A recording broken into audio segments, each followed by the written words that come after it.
नमस्कार दोस्तों, स्वागत है आपका हिंदी नॉलेज शो में। तो दोस्तों, आज के समय में दुनिया भर में जितनी भी प्रकार की रैंकिंग जारी की जाती है, खासकर कि वो रैंकिंग जो अर्थव्यवस्था या फाइनेंस से जुड़ी हुई हो, वहां पर भारत आपको हमेशा टॉप 5 या टॉप 10 में ही मिलेगा। और इसका कारण ये है कि पिछले कुछ सालों में भारतीय अर्थव्यवस्था की रफ्तार इतनी शानदार रही है कि हमने लगभग हर एक इंडेक्स और हर एक एक्सपेक्टेशन को बीट किया है। और इसी वजह से भारत लगभग हर एक मेजर इकोनॉमिक रैंकिंग में आपको टॉप 10 में तो मिलेगा ही, पूरी संभावना है कि टॉप 5 में भी हो। लेकिन आप जानकर हैरान होंगे कि एक ऐसा इंडेक्स था जिसे भारत नहीं हरा पा रहा था, और इस रैंकिंग में भारत की हालत बहुत ही ज्यादा खस्ता थी। भारत के सामने ये बड़ी चुनौती थी, लेकिन भारत इस चुनौती को पार नहीं कर पा रहा था। लेकिन आपको जानकर खुशी होगी कि आज आखिरकार लंबे समय के बाद भारत ने यहाँ भी इतिहास रच दिया है और यहाँ पर कामयाबी के झंडे गाड़कर रैंकिंग को बुरी तरीके से बीट किया है। लेकिन क्या है ये इतिहास और कहां भारत ने रैंकिंग बीट करी है, चलिए मैं आपको सारी चीजें विस्तार से बताता हूं। तो दोस्तों, आप में से जो लोग फाइनेंस से जुड़े हुए हैं उन्होंने नाम जरूर सुना होगा जीडीएस का, यानी कि ग्लोबल डायरेक्ट सेलिंग। ये एक अलग प्रकार का कॉन्सेप्ट है जिसमें जो कंपनियां हैं वो डायरेक्टली कंज्यूमर तक सामान पहुंचाती है। मतलब पहले क्या होता था कि कंपनियों ने सामान बनाया, उसके बाद वो छोटी कंपनियों के पास गया जो सिर्फ मार्केटिंग करके बेचती हैं, उसके बाद वो छोटे स्टोर्स में गया, उसके बाद वो छोटी दुकानों तक पहुंचा और तब जाकर वो ग्राहक तक जा पाएगा। इस बीच में आप देखिए कितने लोग इन्वॉल्व थे।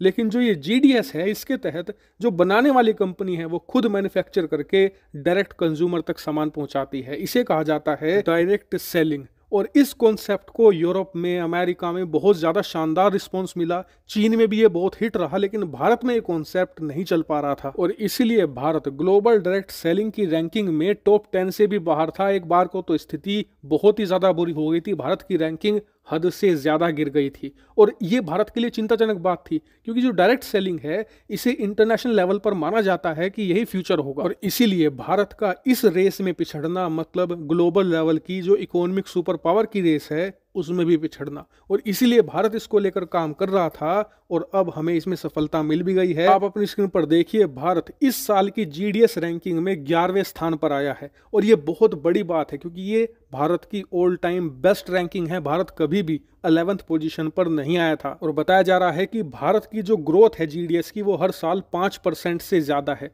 और इस हिसाब से भारत आने वाले 2-3 सालों के अंदर ही टॉप 10 के अंदर बड़ी आराम से आ जाएगा।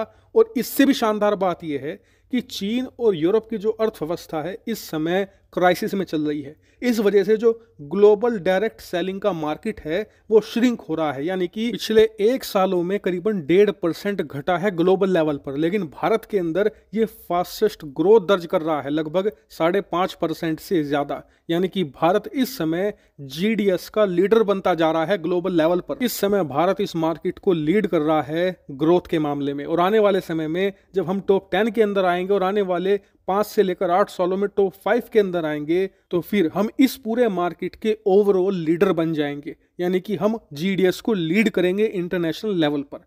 हालांकि इसमें समय है, बहुत मेहनत लगेगी, लेकिन ये संभव है। हालांकि पूरे मामले पर आपका क्या मानना है कमेंट करके बताइएगा। Thank you very much for watching video.